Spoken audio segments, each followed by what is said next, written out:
Hello friends, मैं हूं करण शर्मा और आप सभी का स्वागत है मेरे यूट्यूब चैनल पर। इससे पहले की क्लास में अपन ने क्लास 10th की फर्स्ट पोएम रिस्क के बारे में पढ़ा था।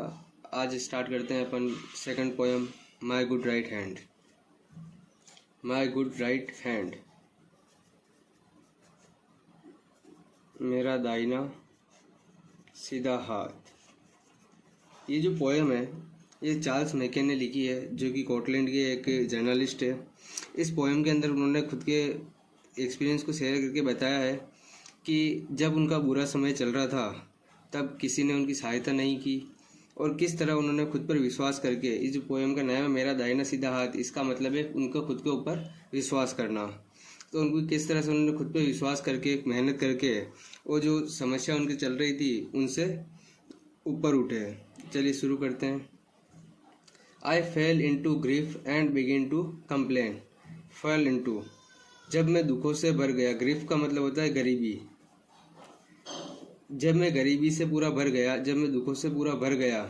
एंड बिगिन टू कंप्लेन, और जब शिकायत करने लगा। आई लुक्ड फॉर का मतलब होता है तलाश करना।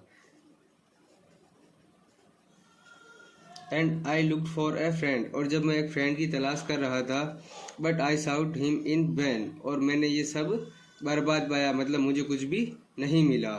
जब पोइट गरीबी में लिप्त हो गया था तब वो शिकायत करने लगा था और उसको एक तलाश थी ऐसे दोस्त की जो उसका सहारा बन सके, जो उसकी मदद कर सके, परंतु उससे से कोई भी नहीं मिला। उसका ऐसा सोचना सब, वैन मतलब होता है बर्बाद, सब बर्बाद था।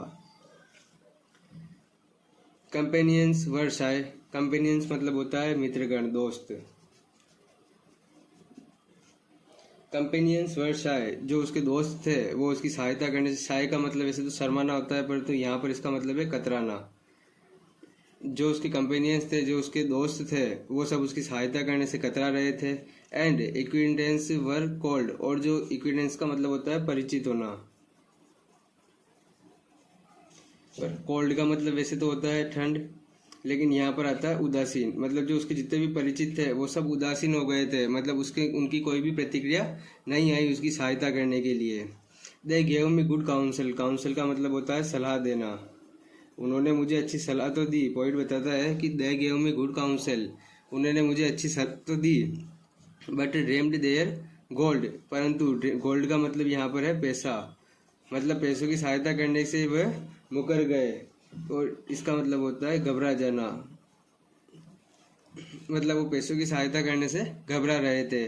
तो फर्स्ट पैराग्राफ में पोइट ने बताया है कि जब वह गरीबी से गिर गया था, पूरी तरफ गरीबी छा गई थी, तब वो शिकायत करने लगा और उसे तलाश थी एक ऐसे दोस्त की जो उसका सहारा बन सके, परंतु उसका ऐसा सोचना बर्बाद था। जो उसके दोस्त थे, मित्रगण थे, वे सब उनकी सहायता करने से कतरा रहे थे। जितने भी परिचित थे वे सब उदासीन हो गए थे, उनकी कोई भी प्रतिक्रिया नहीं थी। They gave me good council, उन्होंने सबने उन्हें अच्छी सलाह तो दी कि ऐसा कर लेना ऐसा कर लेना, लेकिन जब बात पैसों की आई तो किसी ने उनकी सहायता नहीं की। इन सब से हटके पॉइंट ने कहा लेट देम गो, उन सबको जाने दो। आई एक्सक्लेम्ड, मतलब उन्होंने चिल्ला करके बोला कि सबको जाने दो। I have friend at my side, मेरी तरफ मेरा एक दोस्त है। टू लिफ्ट मी, मुझे ऊपर उठाने में, लिफ्ट का मतलब होता है उठाना, मुझे ऊपर उठाने में। एड का मतलब होता है सहारा देना, मुझे ऊपर उठाने में, मुझे सहारा देने में जो भी मेरे साथ में घटित हो रहा। बी साइड मतलब होता है घटित होना। मतलब पॉइंट ने कहा है कि उन सबको जाने दो, मेरे साथ में एक मेरा दोस्त है जो किसके लिए, मुझे ऊपर उठाने के लिए, मुझे सहारा देने के लिए। किससे? जो भी मेरे साथ में घटित हो रहा है, मतलब उनकी जो गरीबी चल रही है उनको ऊपर उठाने के लिए उनके पास में एक दोस्त है। To trust the world is to build on the sand, कवि ने, जो पोइट है उन्होंने बताया है कि टू ट्रस्ट द वर्ल्ड, इस संसार पर विश्वास करना किसके बराबर है? मिट्टी में महल बनाने के बराबर है। बिल्ड ऑन द सैंड का मतलब होता है मिट्टी में, रेत पर महल बनाना। ठीक है। I will trust but in, I will trust, उन्होंने फिर कहा है कि मैं विश्वास तो करूंगा, बट किस पर? हेवन, हेवन का मतलब वैसे तो स्वर्ग होता है परंतु यहाँ पर आता है ईश्वर।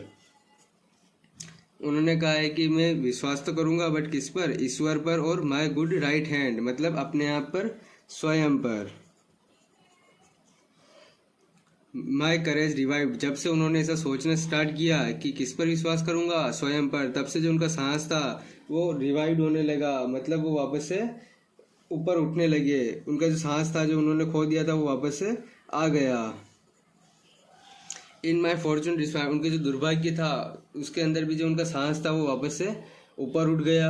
And my hand was as strong as my spirit was light, और जो उनके हाथ थे मतलब उनके जो काम करने की ताकत थी वो इतनी मजबूत होने लगी जितनी कि उनकी मानसिक स्थिति थी पहले लाइट थी। मतलब पहले वो सोचते थे कि उनको किसी और की ज़रूरत पड़ेगी, लेकिन अब वो सोचते थे कि वो खुद ही सब कुछ कर सकते हैं। It raised me from sorrow, सोरो लास्ट चैप्टर में भी आया था, इसका मतलब होता है दुख। It raised me from sorrow, इस जो चीज़ थी, कौन सी चीज़ कि खुद पर विश्वास करना, इस चीज़ ने क्या किया, उनको खुद से दुखों से ऊपर उठा दिया। It saved me from pain, और किससे बचा लिया, दर्द से। सेव्ड का मतलब दर्द, पेन सॉरी सेव्ड का मतलब बचाना, पेन का मतलब दर्द, और उन्होंने मुझे दर्द से बचा लिया। इट फेड मी, फेड का मतलब होता है पालन पोषण करना। क्लेड मी, क्लेड की मतलब ऐसे तो होता है कपड़े पहनाना, परंतु उसका मतलब है कि जो उन्होंने खुद पर विश्वास किया और जब से उन्होंने मेहनत की खुद पर विश्वास करके, तब से उनका अच्छे से पालन पोषण होने लगा, उन्हें अच्छी अच्छी चीज़ें खाने पीने को मिलने लगी, जो उनकी गरीबी थी वो धीरे धीरे दूर होने लगी। The friend who had left me, और फिर उन्होंने बताया कि जो फ्रेंड्स उनकी दुख की घड़ी में उनको छोड़ के चले गए थे, लेफ्ट मतलब छोड़ देना। The friend who left me came back everyone, जो भी दोस्त मुझे दुख की घड़ी में छोड़कर चले गए थे वे कैम बैक एवरीवन, एक एक करके वापस से आने लगे।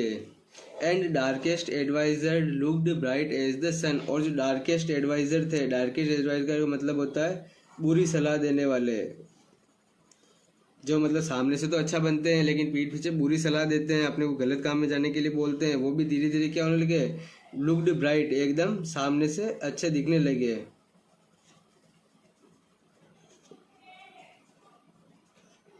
आई नीड देम नो मोर, अब मुझे उन सब की कोई ज़रूरत नहीं थी, क्योंकि पोइट ने क्या किया, खुद पर ही विश्वास कर लिया, खुद ही मेहनत करने लगा, तो अब पोइट को उनकी ज़रूरत नहीं थी। एज दे ऑल अंडरस्टैंड, और वह बात उन जो सामने वाले उसके दोस्त थे उनको भी पता चल चुकी थी।